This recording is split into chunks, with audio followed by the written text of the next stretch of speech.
Hey, what's up, everybody? Welcome back. So, in this video, we're going to talk about the pros of retiring after 20 years of service.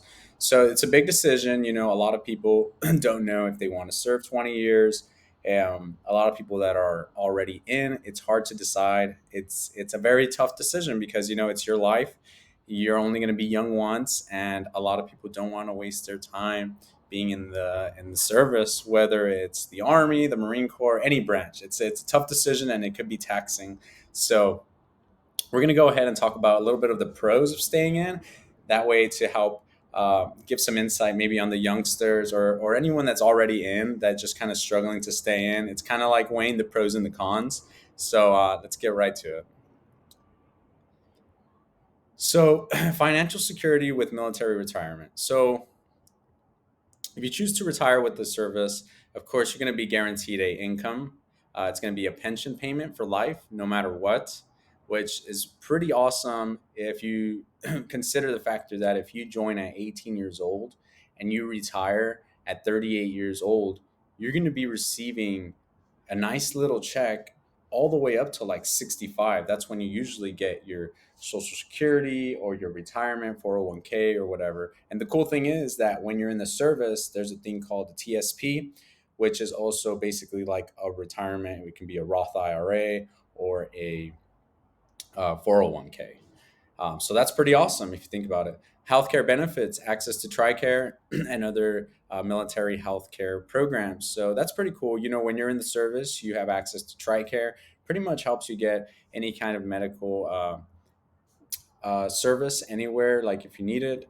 Basically, you're covered with dental, vision. I've never had to pay anything out of pocket, so it's pretty awesome. And I think for this one, they do charge you a little bit once you retire, but it's like $20 for like full coverage, something along those lines.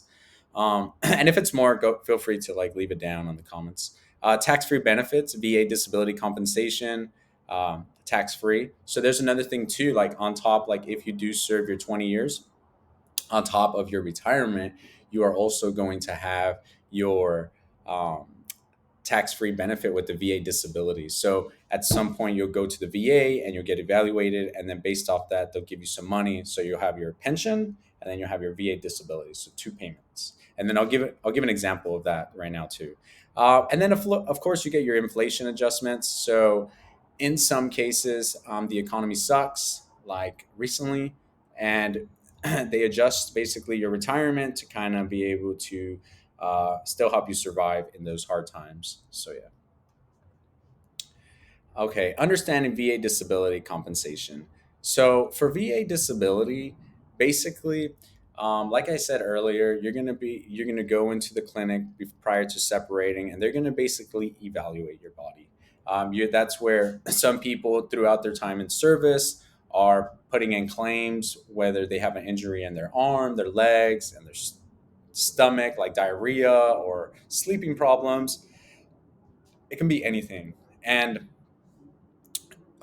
those get basically written on record every time you go in. And then when you get out, sometimes it improves your chances of getting a higher disability, which is pretty awesome because the higher the disability, like it's here, it says disability ratings range from 0 to 100 based on the severity of the injury or condition. So, depending on the injury or how serious your condition is, they'll give you a lot more money for for putting in your time in the service and having to go through those struggles.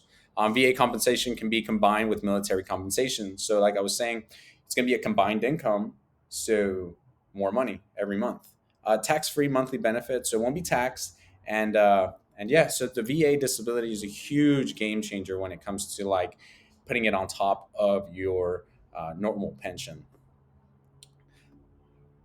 All right, so for this one, this is an example of monthly pay for a chief with 40% retirement and 80% disability. So I chose this scenario because in a realistic world, like if you are in the service, no matter what branch, you're eventually going to get to an E7. I mean, I would hope that just doing a little bit of work and really putting in some time, it will give you that. You should be able to make it to E7. So here it goes. So the rank is chief E7 retiring after 20 years of service. The base pay E7 monthly base pay is approximately 3,500.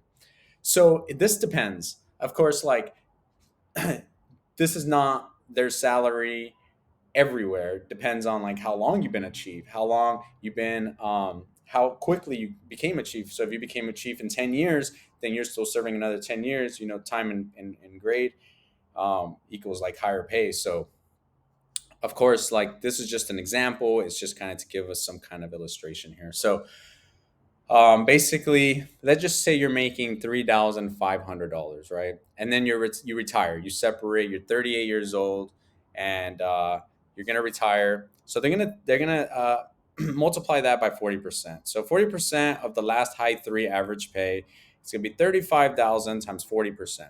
So it's gonna equal 1,400 a month. So of course you're gonna be like, oh shit, that's nothing. Yeah, I mean in this example, it might seem like this. It could be a lot more, but this is every month. But I know it seems like such little money, but if you think about it, it'll pay your phone bill. It'll pay to go eat some food, or it'll pay for groceries and stuff like that. So of course, it's not a lot, but it's a good starting point. It's a base point, and it's not bad. It's going to be unlimited forever. So it's like, and of course, again, please take this lightly. This is not like this is just an example to kind of give you guys some kind of look on this. So 1,400 a month, right? And then you're about to separate. You go see the VA disability, and they evaluate you, and they're like, okay, well, you have problems with hearing, you have problems with your chest, depression, this and the third. And these are things that military members acquire throughout their career because a lot of things they go through. Some people that are in the Navy, Army, Marines are out there, going through some crazy experiences. The Coast Guard, every branch pretty much can go through some hardships throughout their career. Um, and then, um, and then you got to think too, like this is when you're older, so it's like right now. Of course, you feel strong, and you're like, oh my goodness, I can lift, I can bench like 225. Then that's a warm up. But you guys are probably like thinking like, oh well, I'm gonna feel good for the rest of my life. Well, I will tell you this: as you get older, things don't work the same. So I mean, this is why they give you this kind of disability, because maybe at some point in your early career in the service, yeah, you were running miles like in 6 minutes, and you were lifting people out of the water, and you were shooting guns, hearing them loud bangs. Well, after time, it takes a toll on you, and can beat you up. So yeah, that's why they compensate you or give you that benefit with the VA disability. And then you have your total monthly benefit for retirement would be retirement plus your VA disability equals 2,900, right? So of course you're going to be like, yeah, well, it's not a lot, but technically it is a lot. If you think about it, like 2,900. So right now, a mortgage payment for a medium household is approximately like 2,500 to 3,400. Let's say, if you're renting, a rent can be like 1,500 to $3,000 depending on the size of the home and stuff like that. So if you're getting $2,900 and you are using your monthly benefit, which is your retirement and your VA disability, just to pay that mortgage off or to pay your bills and half of your rent, that's a plus because you're not so stressed out. You know what I mean? So, I mean, consider that. Then you have other benefits of military retirement. So, of course, you're going to have your TRICARE, which is the health insurance one. You're going to have your life insurance, which is awesome. You have commissary privileges, discounts, and your education benefits. So this is great too. Like if you think about it, like in some cases, if you're joining at such a young age, which I recommend people to do. So if I look back in my life, if someone would have told me at the age of 18 through like 25, they're like, hey dude, you need to go into a service and just dedicate 20 years of your life, because on the long run you're going to have this retirement, and you're gonna have health benefits. You're gonna have all these perks that come with it, like discounts and stuff like that. I think just the other day in Veterans Day, I mean, just if you would have Googled it, or if you Google it now, Like Veterans Day gives everything for free. I think I got like a free In-N-Out burger. I went to Olive Garden and I got like a whole free meal. I was going to go to Starbucks and get a free coffee drink and stuff like that. But basically you get a lot of perks for just serving this in the service. And then also when you get out, like let's say you get out at such a young age, 38 years old, you can also apply for other federal agencies. So you can get out, get a pension, apply for another agency, a federal agency or something, and then get another pension on top of that pension. So now you're going to have two different pensions. And then by the time you retire, let's say fully at like 64, 65, you're going to get your 401k or your TSP that you put into the service while you were in. And let's say you got out at like 38 years old. If you got out at 38 years old or 45 years old and your dream was to like become a lawyer or a doctor or a registered nurse or something, you have that GI Bill still. So you can go back to school, and because you have that nice little 2,900, you don't have to worry about your rent. So you can do a part-time job, blah blah blah. So it's not a bad gig. If you think about it, it's pretty awesome. Um, of course, so this is just going on go over the pros again of a pension at a young age, early financial freedom, receive pension payments in your late 30s, 50s, allowing you to retire early or pursue other interests, other jobs, start your own business, blah, blah, blah. Stable income, no need to rely on Social Security or unpredictable investments for retirement income. Freedom to explore new careers. Many veterans go on to pursue second careers or start a business with security of their pension. So this is awesome too. Like this is one that kind of captures my interest. Like a lot of veterans, when they're retired, especially when you retire so early, if you do pick up a second job or if you decide to start your own business, if your wife or spouse is doing good too, you guys can technically just use that retirement kind of to start a business. It pays the lease, um, and basically funds the whole business, and you don't have to. You have that that time frame to kind of build your business and give it some time to grow and really start bringing in revenue and not have to stress out so much about paying the lease and employees and stuff like that. Then you have peace of mind. A steady, reliable income stream provides financial peace of mind and security for you and your family. So, if there's one thing that I honestly want in my life, is that just a peace of mind. I don't need to be rich. I don't need to have everything in the world, but it is nice to consider that if you do the sacrifice and take the time to serve, whether it's the branch or anywhere where you can receive a pension, it's nice to know that you'll have that peace of mind that, like, let's just say you're single, right? Let's just say, for example, me, let's just say I did 20 years and I'm getting out and I'm this young buck at like 40 years old, let's say. I can go live in like South America. I can go travel Europe. I can go to all these different places and have that steady income coming in. I can be um, doing anything I want.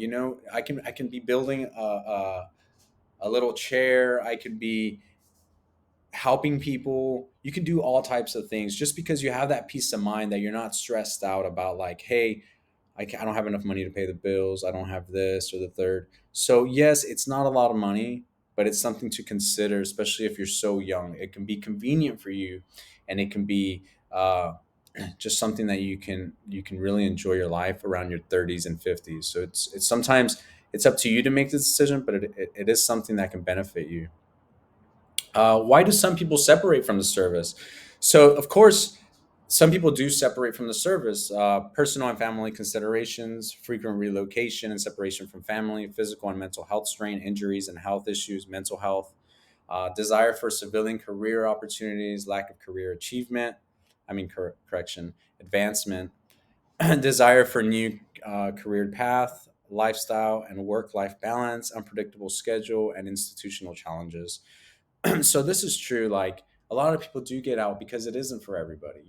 There's a lot of times where you're going to have to separate. You get so used to being in one place, then you have a little baby or two, and they're like at 4 years old, and the next thing you know, you're moving to like the East Coast.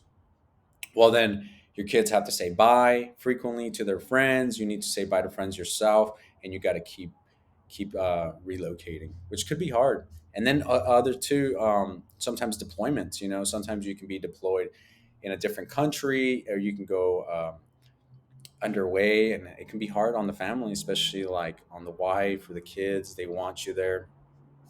Physical and mental health strain. This can be challenging for people that just things happen while you're in. You can't deal with some things that you've seen, or physical injuries that can happen, like trying to keep up with the requirements to be healthy. You have to meet certain requirements, like run a mile in a certain time, or do push-ups or sit-ups, or just like weight requirements that you have to fulfill. And if you can't meet them, sometimes it can be stressful. So people don't want to deal with that. Desire for civilian career opportunities. So sometimes when you're in, you just want to go, and you're young too. Sometimes some people join, like I said, at 18 years old, 20 years old, and you kind of just don't fit there. You kind of see yourself being like a nurse or some kind of teacher or something like that. You want to chase those dreams, which is perfectly okay. Just sometimes it's just not always greener on the other side, so it could be hard. Lifestyle and work life balance. So sometimes it's unpredictable schedules, and that's true. Like sometimes you won't have a set schedule. You can be um, having to fill in roles that you don't want to fill. You're gonna have to work overnight. You're gonna have to stay an extra 5 hours and not get paid overtime. Institutional challenges. Sometimes you join at a later age. Let's say you join like at 26, and you're 4 years in. If you learn the whole job, and you know how to do everything, all your job functions. And then there's this like 20-year-old that just came out of the academy, and you're like right there saluting him, and you're just like, he's just like, hey, you're not doing this right. And then in your head, you're just like, hey, bro, like I've been doing this job longer than you. But because, of course, sometimes there's some bad officers, or sometimes like that environment where it's like, hey, like I'm older than you, respect me. Or depending on your culture, it's like you respect your elders. But sometimes the hierarchy is just different. You have the youngsters, sometimes at such a young age, in a powerful role, and sometimes they want to use their power. So some people don't like that. Some people don't appreciate it. Lastly, so summary benefit of serving 20 years in the service: lifetime financial benefits, financial security and flexibility, additional benefit, discounts, VA, GI Bill. Retiring after 20 years offers both financial stability and strong foundation for the next chapter of your life. Thanks for watching. So lastly, I just want to say that um, so if you're young and you're kind of trying to figure out your life right now, it's really hard. When you're getting out of high school, or even if you're like in the age between 18 to like 24, 25, it's very hard to figure out what you want to do with life. It's hard to find your place in life and what your calling is. Sometimes you'll never find it. Sometimes it's hard to know if serving is the right choice for you, if going to school is the right choice for you. But I do encourage you to just give this a thought. If someone would have came up to me, like I said, a young age, and kind of laid this out for me and said like, hey, this is the trade-off. You go here, you sacrifice 20 years of your life, you're gonna have this in this time frame. You're gonna have a good retirement. You're gonna have these benefits. You're gonna have this and the third. Sometimes you're just wasting time too when you're young, not making a decision, and you waste all that time from like 17 all the way to 25 years old. That would have already been like 7 years in, being closer age to retirement. Some people can retire at 36, 38. So I'm not saying that everyone needs to do this. I'm not saying that the military is for everybody. Of course, follow your dreams, but this is a good, secure way to go, especially if you're young and you don't and you have a lot of time on your side. So other than that, I hope you guys enjoyed the PowerPoint, and have a good one. Take care, and stay safe. Peace.